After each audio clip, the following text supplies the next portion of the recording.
mewawancarai guru dari siapa? Ibu Siti Wahyuni dari SDN Kapasan 5 nomor 147. Oh ya, perkenalkan diri ibu saya. Ya, sama-sama. Ingin mewawancarai ibu tentang pendidikan di era new normal ini. Nah, yang pertama yaitu seperti apa proses pembelajaran di sekolah di SDN Kapasan itu di era new normal ini. Secara pembelajaran secara daring, Ya. yaitu dengan cara kalau saya itu membuka pertama-tama itu anak-anak diberi link classroom, bisa melalui classroom itu kalau tugas dan mengirim materi. Sedangkan kalau absen setiap hari itu memakai Google Meet. Kadang-kadang itu bisa VC ya Oh, itu ya, ya, diskol. Kalau nggak bisa diskol, kadang-kadang anak kan nggak punya itu bisa foto ya, biasa foto setengah badan pakai seragam, terus diberi nama, nomor absen. Itu proses pembelajarannya setiap hari. Setiap hari. Setiap hari harus ada. Harus ada absen, harus ada tugas. Pertanyaan yang kedua, bagaimana aturan sekolah saat proses pembelajaran di era new normal ini? Apakah berubah atau tetap? Kalau secara new normal ini pembelajarannya itu dengan menggunakan protokol kesehatan.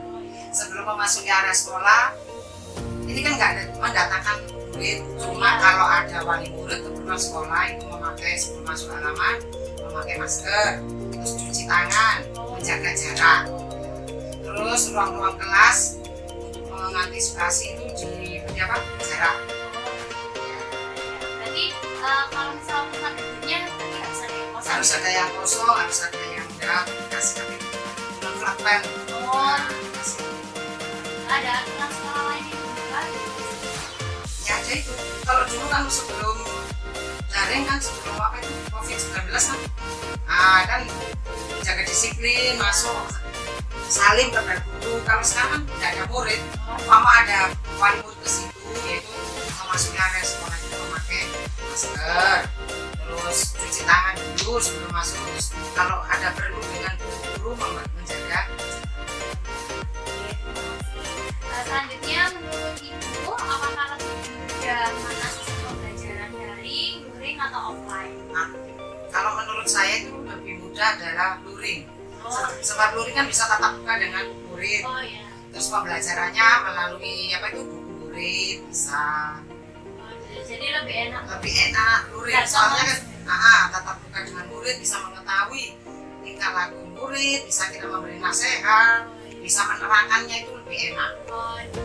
Kesulitannya apa sih kalau daring? Daring kesulitannya ada, pasti itu ada. Satu karena sekolah kita kan sekolah istilahnya SD kan menengah, istilahnya SD kampung ya standar. Itu biasanya kesulitannya siswa kadang belum punya HP, belum punya pulsa, tidak bisa dijangkau internet. Kesulitannya karena HP biasanya wali murid itu hanya punya satu dipakai ibunya, terus anaknya kalau diberi tugas nunggu sampai pulang bekerja.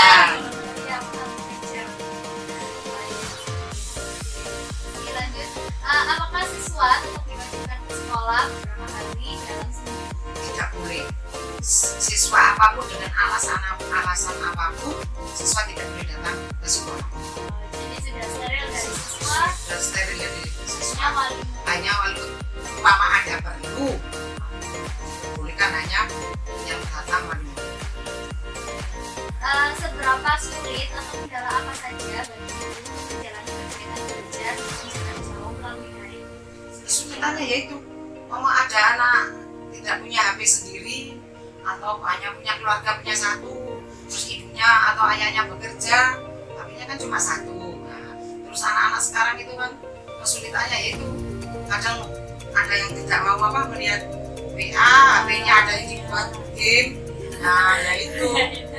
Ya itu masalahnya. Mungkin komunikasinya ya Bu ya. Jadi sudah waktunya sekolah tapi masih ada yang ketinggalan. Maka saya itu memberi absen antara jam 7 sampai jam 8. Terus langsung saya tugas. Lalu berapa orang tua murid beranggapan bahwa kegiatan belajar mengajar ini dilakukan di rumah lebih mempersulit orang tua yang harus memvideokan kegiatan anaknya dan dilaporkan kepada ibu. Nah, bagaimana pendapat ibu? Jelas mempersulit orang tua.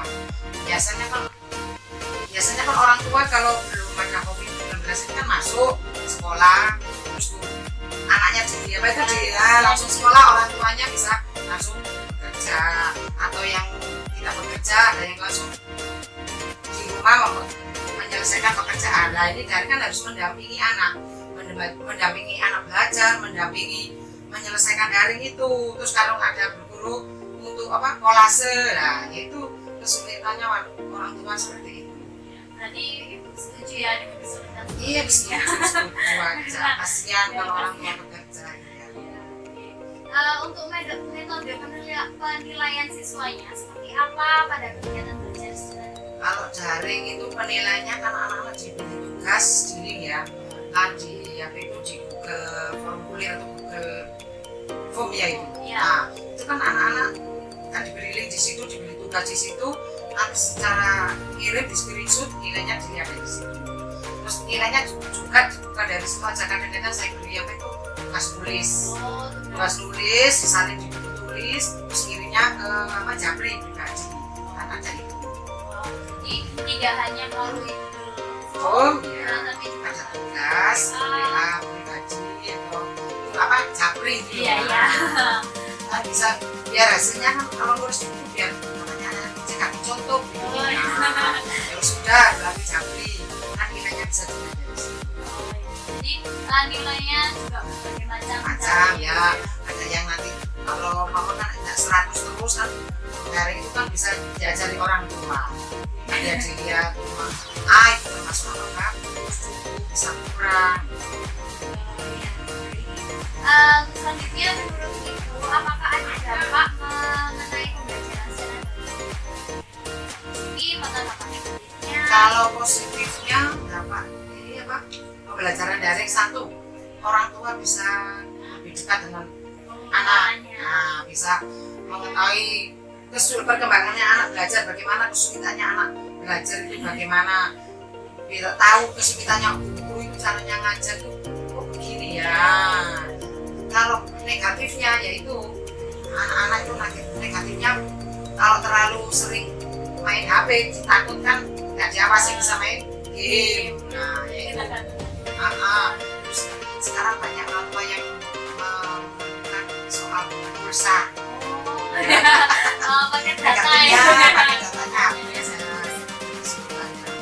Jadi dampak dan dampak positifnya juga ada. Banyak sekali kalau negatifnya. Misalnya gini, anak yang nggak ngirim apa itu tugas, kita kan sulit mengontrolnya kalau nggak punya HP-nya ya.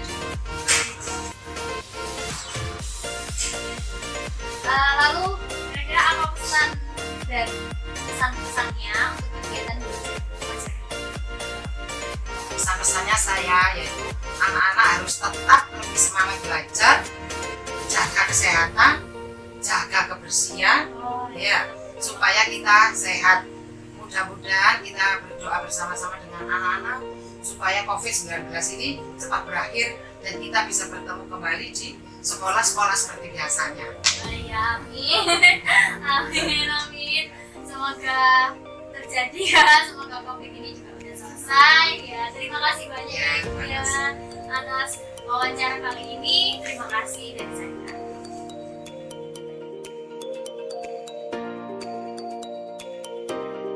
Dari Kurniawan dari KKN DR 111 kelompok B. Di sini saya sudah bersama Bapak Luki yang mana nanti beliau saya wawancarai terkait keefektifan pembelajaran yang diterapkan di masing-masing sekolah, yaitu pembelajaran secara daring atau pembelajaran online. Sebelumnya anak Bapak sekolah di mana kalau boleh saya tahu? Anak saya sekolah di SMP Nusantara Krian. Kemudian menurut Bapak, efektifkah pembelajaran via online yang diterapkan di masing-masing sekolah?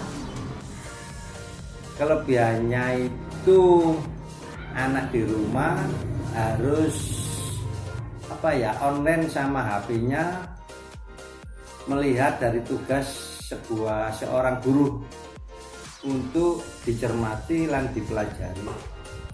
Kalau Kekurangannya itu ada itu.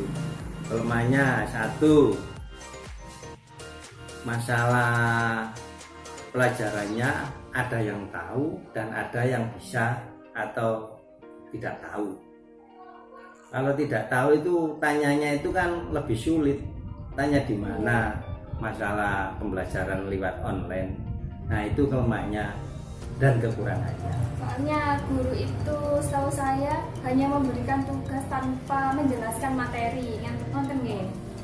Itu masalah kelemahannya. Kemudian kendala lainnya Pak seperti apa? Kendalanya nomor satu, masalah anak ini kedisiplinnya berkurang. Masalah nanti waktu menjawab pertanyaan soal benar atau salah kan nggak tahu. Kalau benar kan bisa menyontek lah ibaratnya. Nah, itu kelemahan masalah pelajaran. Dan juga nomor dua itu masalah biaya. Biaya masalah SPP. Setiap 1 bulan kan pasti ada iuran SPP.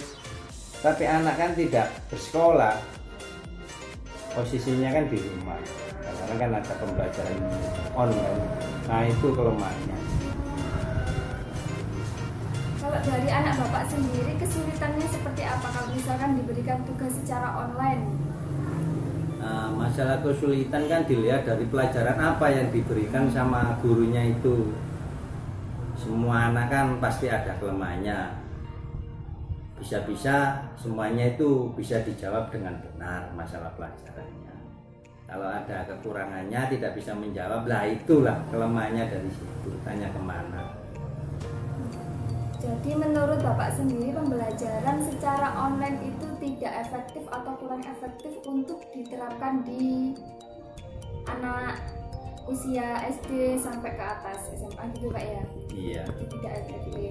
Harusnya penerapannya itu secara offline, secara tatap muka, meskipun tetap menggunakan protokol kesehatan, menggunakan masker dan lain sebagainya kayak gitu. Kemudian pesan yang ingin disampaikan Pak terkait pembelajaran secara online ini mewakili semua orang tua yang ada di saya sebagai orang tua yang anak saya masih sekolah di SMP Nusantara Krian, pesan dan saran saya sebagai orang tua ya gimana ya, bisa-bisa itu masalah dampak COVID itu sudah berlalu, biar anak-anak itu biar sekolah lagi dan dapat pendidikan yang layak.